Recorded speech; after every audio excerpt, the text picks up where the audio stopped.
Welcome to Take 5, your 5-minute inspirational message from Solid Rock Drogheda.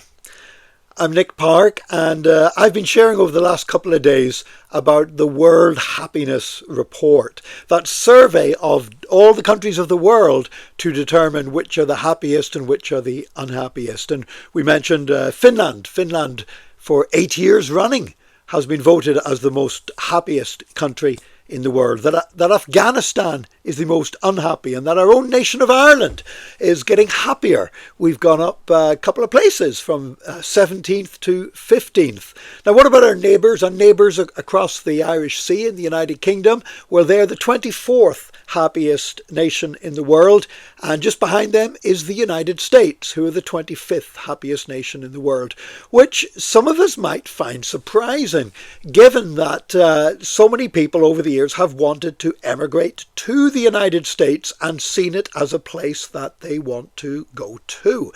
In fact, I saw a really funny TV clip recently, which was because of the recent problems between the United States and Canada. There was this news anchor for Fox News, and he was interviewing this Canadian politician, and he was saying, well, why don't you want to be part of the United States? And then he got really precious about it. He says, I'm personally offended as an American that you don't want to be part of the United States. He said, everyone else does. Everyone wants to come here and be part of our country because we're the greatest country of the world. And I am offended that you don't want to be an American, which I found rather funny. Look, I have lots of friends in America. I travel over to America several times a year as part of my job, and I'm part of the council of our church that has its headquarters in America. And so, look, I love. You know what? I've spent happy times there. Plenty of people I love there. I wouldn't want to live there.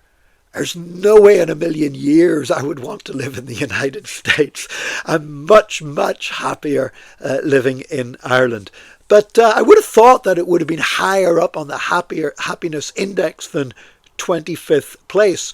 So why is that? Well, one reason is that the United States is one of the few countries in the world where deaths of despair are increasing. And what categorizes deaths of despair is people committing suicide, or also people dying through the effects of substance abuse. Obviously, both very miserable ways to die. And there's very few. Most countries in the world are improving on that. Year on year, most countries are having less deaths of despair. But the United States is one of the few countries in the world where the number of deaths of despair is increasing every year. And another reason given in the World Happiness Report for that is the number of Americans who eat on their own. That apparently about 1 in 4 of all Americans eat all their meals on their own. And that's a big increase. That's an increase of 53% in the last 20 years. Now just think about that. 1 out of every 4 American people eats every single one of their meals on their own. You know, we need other people. We need to spend time with other people.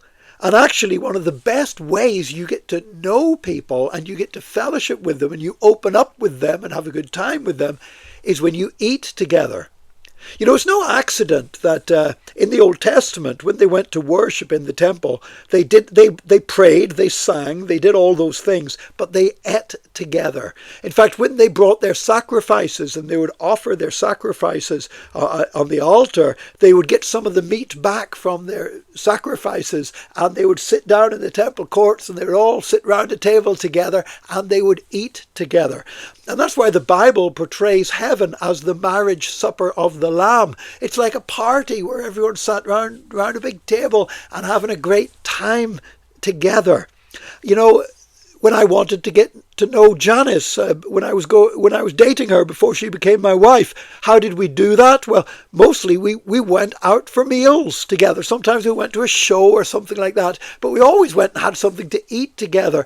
And that's still what we like to do on a special occasion, on a birthday, a date night or whatever. We like to go and eat together. Eating on your own isn't actually a lot of fun, no matter how much you enjoy your food. And, I think that's one of the great things, that we have so many events in lively churches like ours. We have so many events that centre around food, and there's so many opportunities where people meet together and eat together and have food together, and even go into the cafe after church to talk to one another around the table and have a coffee and have a bun or a bit of cake or whatever else. Somebody once said to me that the thing about Christians is a lot of the things people do to have fun, we don't do them because they're sinful, but boy, do we know how to eat together. Well, that's not a bad thing at all. Maybe we need to look out for people who don't have that. I mean, look, I eat breakfast with my wife every morning. We eat our meals together, except if one of us is out of the house somewhere else. So, we get a lot of time eating together and fellowshipping together over food. We need that, but some people don't get that. Some people are on their own and probably do end up eating all their meals on their own.